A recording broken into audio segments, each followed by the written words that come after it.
speech is to use interesting information. What technique does this speaker use to make the topic interesting?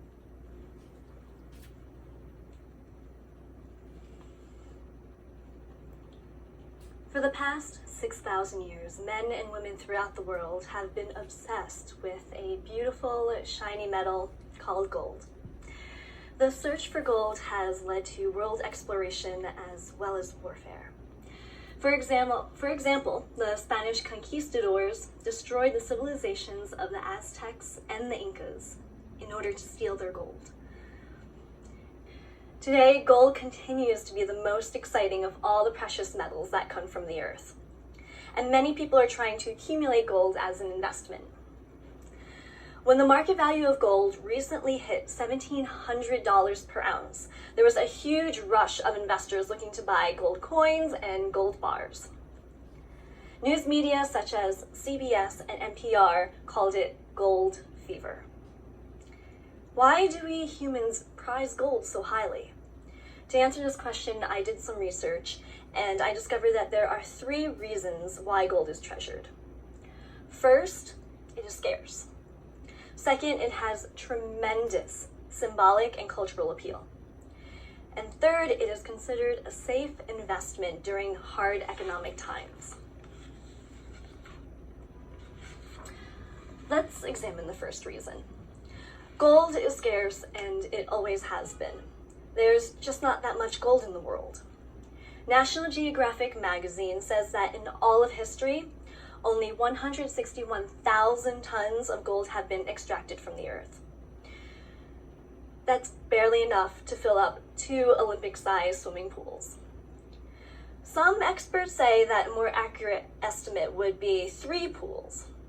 Whether it's 2 or 3, that's not much gold when you consider that gold mines have been in operation in mines all over the world for over 6,000 years. You can see why scarcity is a big factor in the hunger for gold. If there were a lot of gold, people would still like gold, but the price wouldn't be as high. And people would not be obsessed with finding it and hoarding it. Now, let's look at the second reason for gold's popularity. It has enormous symbolic and cultural value in all parts of the world. Peter Bernstein, the author of the book The Power of Gold, says that for thousands of years, gold has been a symbol of power and royalty. Pharaohs, kings, and queens, they have all worn gold crowns.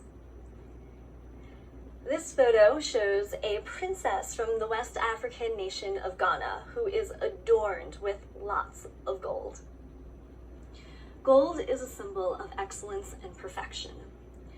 In all kinds of competition, gold is offered as the ultimate prize, surpassing silver and bronze.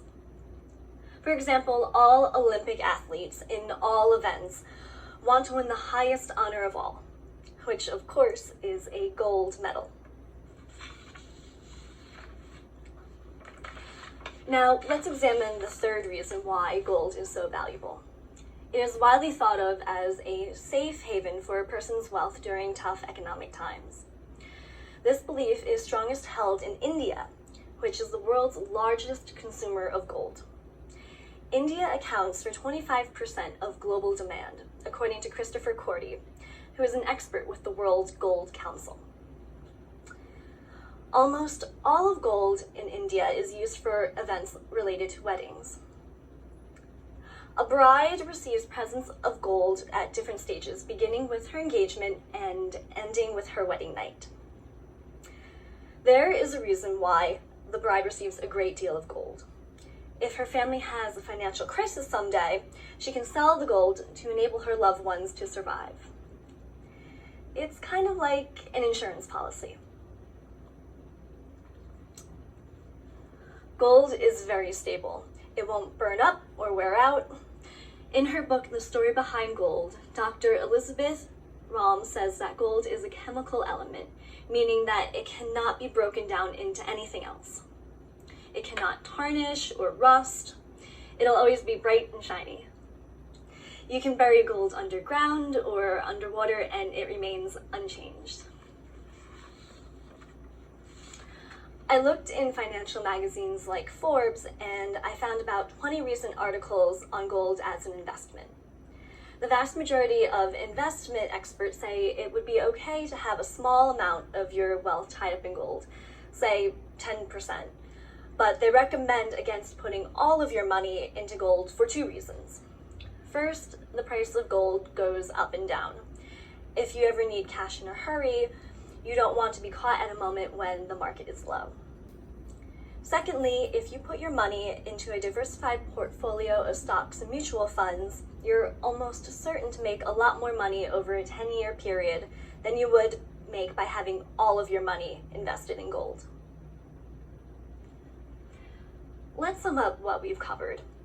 Gold is valuable because it's scarce, it has great symbolic and cultural importance, and it's widely viewed as a hedge against hard times.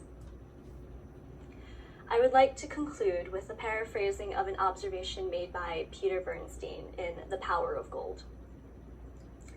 He said that gold has always had a magical power in the world, but one big question remains. Do we possess gold, or does gold possess us? I wonder if you have any questions or comments.